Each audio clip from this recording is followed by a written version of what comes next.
So inflation is rising around the world. In sub-Saharan Africa, particularly food is driving the trend more than others. Food prices account for roughly 40% of the region's consumption basket.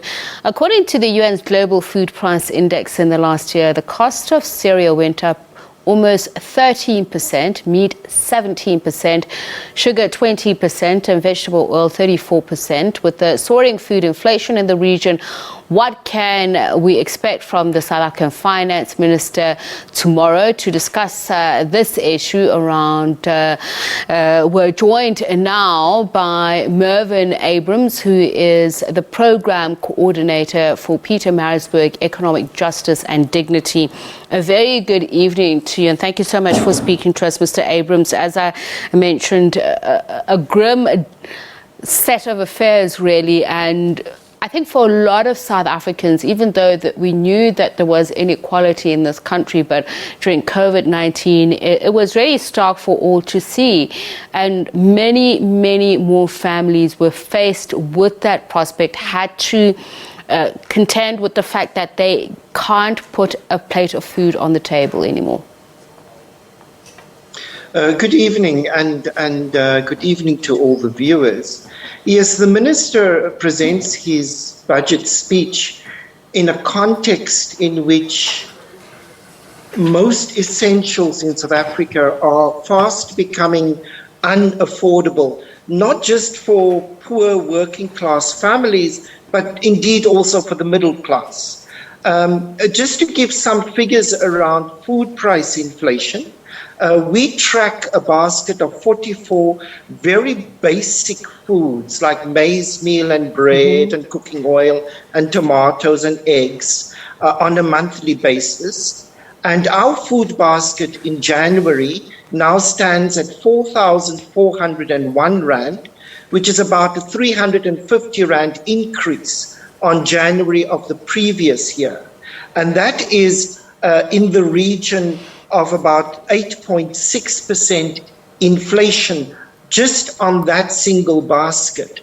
So households are under immense financial stress, particularly working class and poor households, and so looking towards the Minister to give some form of relief, or at least not make the situation worse from an economic point of view. I mean, I understand that quite a lot of these prices, just in terms of consumer price inflation, was driven by some internal and external shock, but goods and services in general have increased. So during COVID-19, as you mentioned, it's not just the lower echelons of society, but the middle and upper class. For instance, where people were complaining about the price of tomatoes, which went up 17.4%. That's when people were united on just how expensive food has become. Avocados, the prices just skyrocketed phenomenally. Is the solution there, though,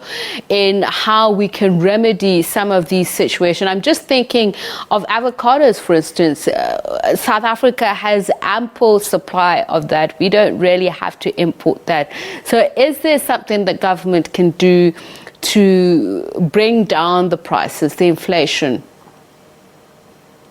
So there are, exactly as you mentioned, there are in different agricultural sectors, government can do more to facilitate particularly small-scale farmers to grow what the country needs, and so not having to import. That in itself will also create some jobs, and that would require a strategy on the part of government to look at small scale farmers as people who can contribute to the economy. So that's one area. However, there are other external factors. There are other factors such as the price of petrol.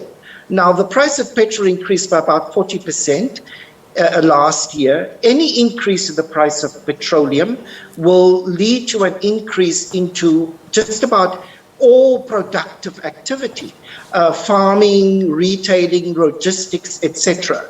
And unbundling the taxation around around the petrol price might also be of some help going forward, both to households who have to put petrol in their cars, but also to industry who relies on petrol. And our petrol price is in fact quite high when we look at the amount of taxes that are included in that. No. So there is another area in which the minister can help to somehow try and bring down the price inflation that we are seeing.